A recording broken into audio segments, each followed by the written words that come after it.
한때 중고등부 사역을 한 적이 있습니다. 그래서 이맘때쯤 되면 대학 진학을 위해 원서를 넣고 기도해 달라는 부탁을 종종 받았습니다. 저 나름대로 학원 쪽에서 일을 했었기 때문에 아이들의 진학을 위해 상담도 해드리곤 했었습니다. 상담 중 많이 받은 질문이 지방으로 아이를 보내도 괜찮을까요? 라는 질문이었습니다. 지방으로 아이를 보내게 되면 자취를 시켜야 하는데 그동안 고등학교 때 한 행실을 보았을 때에는 불안해서 도저히 보낼 수가 없다는 겁니다. 보낼 수도 안 보낼 수도 없는 상황을 어떻게 하면 좋을지 묻는 물음이었습니다. 아이의 신앙을 위하신다면 보내지 마세요 라고 말씀을 드립니다. 그런데 많은 부모님들이 아이를 막상 지방으로 보내고 신앙과 멀어지는 모습을 보며 속상해 하시는 모습을 자주 보았습니다. 이렇게 상담을 하는 그 부모님들의 공통점이 있습니다. 이미 부모님들은 자기 자녀를 보내기로 결정하신 후에 저를 찾아오셨습니다. 사실 그런 부모님들께는 많은 이야기를 해드릴 수가 없습니다. 자녀를 위해 많이 기도해 주세요. 이 말이 최선이었습니다. 그 중에는 물론 대학 생활을 잘해서 지금 좋은 직장을 가지고 다니고 그리고 나름대로 자리를 잘 잡은 청년들도 있습니다. 그러나 그 청년의 신앙을 보았다면 안 보내는 게 나았을까라는 생각은 지금도 여전히 듭니다. 진로 상담을 하든 신앙 상담을 하든 상담하러 오는 대부분의 사람들은 이미 자신의 답을 정해놓고 오는 경우가 많습니다. 상담만 그렇겠습니까? 저는 기도도 마찬가지라고 생각합니다. 이 자리에 오신 분들 중에도 혹은 있을지 모르겠지만 기도하실 때 자신이 원하는 방향과 그 모든 것을 이미 정해놓고 기도하시는 분들이 의외로 많습니다. 기도를 하나님께 나의 원함을 들어주시도록 하는 수단과 방법으로 여기는 분들이 의외로 많다는 말입니다. 이러한 기도는 주님이 가르쳐 주신 기도와 거리가 좀 있는 기도입니다. 예수님의 기도의 핵심은 나의 뜻이 이루어지는 것이 아니라 하나님의 뜻이 하늘에서 이루어진 것 같이 지금 우리가 살아가고 있는 이 땅, 내 삶 가운데에서도 하나님의 뜻이 이루어지는 것이기 때문입니다. 기도는 내가 하지만 기도는 철저하게 하나님 중심에서 드려야 하는 겁니다. 그래서 우리가 기도할 때 하나님의 섭리가 우리의 삶 가운데 드러나기를 기도할 때에 비로소 우리는 지금 겪고 있는 가난과 고난과 고통 속에서도 위로가 될 수 있는 겁니다. 그러나 우상에게 비는 사람들은 철저하게 내 바램과 내 욕구를 우상들이 채워주기를 기도합니다. 대표적인 것이 좀 큰 산이다 싶은데 가면 상당히 많은 돌멩이들이 얹혀져 있고 정한수들이 있고 떡들이 그곳에 많이 있더라고요. 많은 사람들이 비는 이유들은 자신의 바램을 이루기 위함이지요. 이것이 사람들이 우상들에게 원하는 바라면 살아계신 하나님께 드리는 기도는 하나님의 뜻이 내 삶 가운데 이루어지는 것입니다.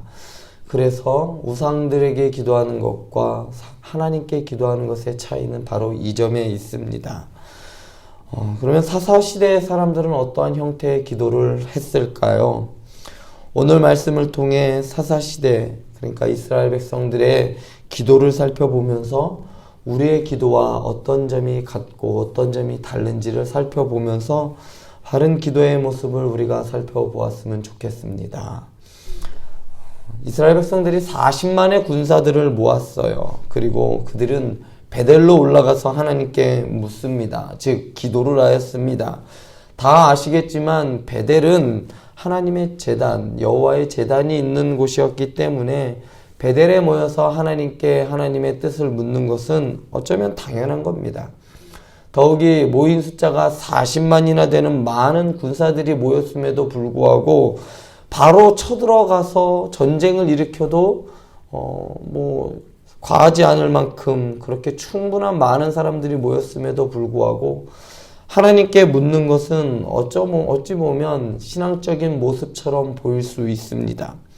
그러나 전에도 말씀드렸지만 고대 근동에서 이스라엘뿐만 아니라 주변에 있던 수많은 나라들은 늘도 전쟁을 시작하기 전에 각자가 믿는 신들에게 전쟁을 위하여 제사를 드렸고 그들에게 기도하는 것이 일반적인 풍습이었습니다. 이스라엘 사람들도 의식을 치르듯이 베델로 올라가 하나님께 제사를 지내고 물었던 겁니다. 우리 중에 누가 먼저 올라가서 베냐민 자손과 싸우리까? 라고 묻자 하나님께서 유다가 먼저 갈지니라 라고 즉시 대답해 주십니다. 그런데 이 질문과 대답은 사사기 1장 1절에서 2절에 그대로 나와 있습니다. 한 단어만 빼고 똑같습니다. 여호수아가 죽은 후에 이스라엘 자손이 여호와께 여쭈어 이르되 우리 가운데 누가 먼저 올라가서 가나안 족속과 싸우리이까? 이에 대한 하나님의 대답은 유다가 올라갈지니라. 사사기 1장에서 이스라엘 백성들은 하나님의 백성으로 하나님의 땅에 살며 하나님을 예배하기 위하여 가나안 족속들과 싸웠습니다. 그러나 오늘 말씀에서 이스라엘 백성들은 가나안 족속을 물리치기 위함도 아니고 단지 동족인 베냐민 지파와 싸우기 위해 일어섰고 하나님께 신탁을 받기 위해 지금 묻고 있는 겁니다. 이스라엘의 물음에 하나님께서는 사사기 1장에서와 같이 똑같이 대답을 하십니다. 유다가 올라갈지니라. 전쟁을 위한 물음과 하나님의 대답은 똑같았습니다. 그러나 결과는 완전히 달랐습니다. 사사기 1장에서 유다는 가나안 족속과 브리스 족속을 치고 그들의 우두머리였던 아도니베색을 처형하였지만 오늘 말씀에서 이스라엘 백성들은 22,000명의 사상자를 내고 쫓겨납니다. 사사기 1장의 상황을 비슷하게 따라하고 재현하고 있지만 신앙은 흉내를 낸다고 되는 게 아닙니다. 이렇게 허무하게 1차전을 패배한 이스라엘 사람들은 스스로 용기를 내어 전열을 갖추었습니다. 좀 더 구체적으로 말씀드리자면 서로를 격려하면서 전열을 갖추었다는 의미입니다. 1차전에서 패배하였었기 때문일까요? 처음 베델에 올라갈 때 아무렇지도 않던 당당하게 올라갔던 이스라엘 사람들은 두 번째 올라갈 때에는 베델에 올라가 날이 저물도록 울며 하나님께 여쭈었습니다. 전쟁에 패한 것을 애통해하며 하나님 앞에 저녁까지 우는 모습은 이미 사사기 2장에서 복임 사건을 통해 우리는 알 수 있습니다. 사사기 2장에서 하나님의 사자에게 질책을 받은 이스라엘 백성들은 복임에서 회개하며 울며 눈물을 흘렸습니다. 그런데 복임에서와 마찬가지로 이스라엘 사람들이 흘린 눈물은 진정한 회개의 눈물이 아니었습니다.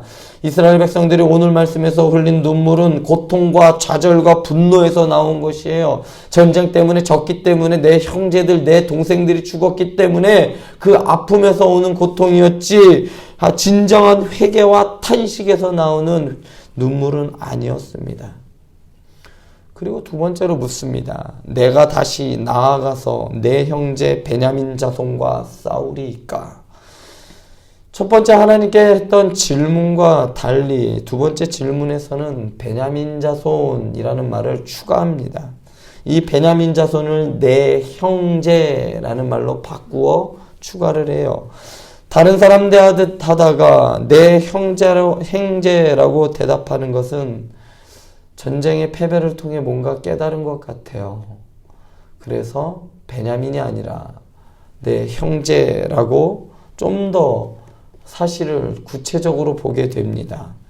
이스라엘 자손의 질문에 하나님께서는 올라가서 치라 라고 말씀하십니다. 다음 날 이스라엘 자손이 베냐민 자손을 치러 나아갔을 때에 사실 이 치러 나아갔다는 말은 전쟁을 하기 위해서 앞다투어 나갔다라는 말이 아니라 사실은 조심스럽게 접근했다라는 의미입니다. 이스라엘 사람들이 패배로 인해 좀 조심스럽게 다가갔을 때에 베냐민 지파 사람들이 어제와 마찬가지로 기브아에서 나와서 이스라엘 자손들을 죽이기 시작했습니다. 결과적으로 이스라엘 사람 18,000명이 죽고 패퇴하여 도망갔습니다. 이 두 번의 싸움에서 이 패배는 단순한 패배를 넘어 충격적인 사건이었습니다. 자신들의 병력보다도 10분의 1밖에 안 되는 베냐민 자손과의 싸움에서 어떻게 해보지도 못하고 죽은 거예요. 그러니까 일종의 이런 거죠. 10명 대 1명 싸웠는데 1명한테 두들겨 맞고 온 겁니다. 10분의 1밖에 안 되는 병력과 싸워 속수무책으로 패한 뒤에 모든 이스라엘 백성들이 모두 다 우르르르 베델로 올라갔습니다. 그리고 그곳에서 울며 금식하고 날이 저물도록 번제와 화목제를 여호와께 드린 후에 하나님께 다시 물었습니다. 우리가 다시 나아가 내 형제 베냐민 자손과 싸우리까 말리까? 그러자 이번에는 여호와께서 올라가라, 내일은 그를 내 손에 넘겨주리라 라고 하셨습니다. 이전까지의 물음에서는 하나님께서는 승리에 대하여 보증해 주시지 않았지만 이번에는 하나님께서 내 손에 넘겨주리라 라고 하면서 승리에 대하여 확신을 주십니다. 여러분들이 생각하기에 이스라엘 사람들은 왜 두 번이나 전쟁에서 패했다라고 생각하십니까? 이스라엘 백성들이 두 번이나 베냐민과의 싸움에서 진 이유가 무엇일까요? 이스라엘 백성이 두 번의 실패를 맛본 것은 비록 베냐민 지파가 잘못했다 할지라도 그들 역시 하나님의 백성이었습니다. 그렇기 때문에 단순히 치고박는 수준이 아니라 전쟁을 한다는 것은 그들을 다 죽여버리겠다는 그러한 일인 것이에요. 그렇기 때문에 하나님 보시기에 결코 그 일은 선하지 않았던 겁니다. 하나님 보시기에 악한 행동이었는데 불구하고 그 행동을 아무런 주저없이 꺼리낌 없이 하는 그 이스라엘 자손들의 모습을 하나님께서는 괘씸하게 여겼던 것이죠. 심지어 이스라엘 백성들은 자기 동족 베냐민 지파와의 싸움을 이미 정해 놓았어요. 이미 싸우는 것은 기정사실화한 다음에 하나님께 통보하듯이 이제 우리 싸우러 갑니다. 통보하고 싸우러 갔던 것이죠. 대화와 타협을 통해 해결하는 모습은 전혀 없고 형제로 사랑하지 않고 자신들의 제안을 거절한 그 행동에 대하여 응징하기 위해 동족이라는 사실조차 소용없게 만들었습니다. 물론 처음에는 베냐민 사람들에게 불량배를 내놓으라고 순리대로 행한 것은 사실입니다. 그러나 지금 처한 상황을 하나님께 내어놓고 하나님께 지혜를 구하며 하나님께 간구하지 않았습니다. 이미 결론을 내놓고 했기 때문이지요. 즉 이스라엘 사람들은 하나님, 이러한 일들이 우리에게 벌어진 이유가 무엇입니까? 하나님의 섭리가 여기 가운데 어떻게 어디에 있습니까? 라고 하나님께 묻지 않았습니다. 그래서 하나님께서는 첫 번째 패배를 통해 이스라엘에게 경고하였던 겁니다. 그럼에도 불구하고 이스라엘 사람들은 슬퍼 울기만 하고 자신들이 무슨 어떠한 죄를 저질렀는지 깨닫지도 못할 뿐만 아니라 회개하지도 않았기 때문이에요. 그래서 하나님께서는 두 번째 패배를 통해 또다시 경각심을 불러일으키셨던 겁니다. 오늘 말씀에서 이스라엘 사람들은 하나님께 3번 기도를 하였어요. 첫 번째 기도는 우리 중에 누가 먼저 올라가서 베냐민 자손과 싸우리이까? 두 번째는 내가 다시 나아가서 내 형제 베냐민 자손과 싸우리이까? 첫 번째와 두 번째 질문에 잘못된 점이 조금 전에 말씀드린 대로 베냐민 지파와 싸우는 것을 자신들이 정해놓고 하나님께 통보하는 기도였습니다. 전쟁을 통해 하나님의 공의가 서길 간구하였다면 어땠을까요? 저는 결과가 달랐을 것이라고 생각합니다. 이스라엘 사람들의 심중에는 자신들의 말을 듣지 않은 베냐민 지파 녀석을 아주 홍군역을 내주어야겠다라는 생각이 자리 잡고 있었습니다. 그래서 하루빨리 전쟁을 치러서 혼내줄 생각을 하고 있었던 겁니다. 그런 생각이 하나님께 올리는 기도에 그대로 녹아 있었던 것이지요. 이스라엘이 베냐민 지파와 벌이는 전쟁에도 하나님의 뜻이 있습니다. 그리고 우리의 삶 속에도 하나님의 뜻이 있습니다. 우리는 그 뜻이 무엇인지 알기 위해 하나님께 간구해야 하는 겁니다. 그리고 그 뜻이 내 삶 가운데 이루어지도록 하나님께 나아와 기도하는 겁니다. 내 삶이 물질과 풍요로움으로 가득 차 조금 더 나은 윤택한 삶을 누리는 것을 간구하는 것이 아니라 비록 보잘것없는 나의 삶이지만 내 삶 가운데 하나님의 섭리가 드러나게 해달라고 기도할 때에 하나님께서 여러분들의 삶을 통하여 새로운 일을 하시게 되는 겁니다. 다가오는 새해에는 여러분들의 삶 가운데 하나님의 섭리가 하늘에서 이루어진 것 같이 여러분들의 삶 가운데서도 명확하게 이루어지기를 간구하며 기도하며 응답받는 행복한 교회 여러분들 되시길 기도하겠습니다.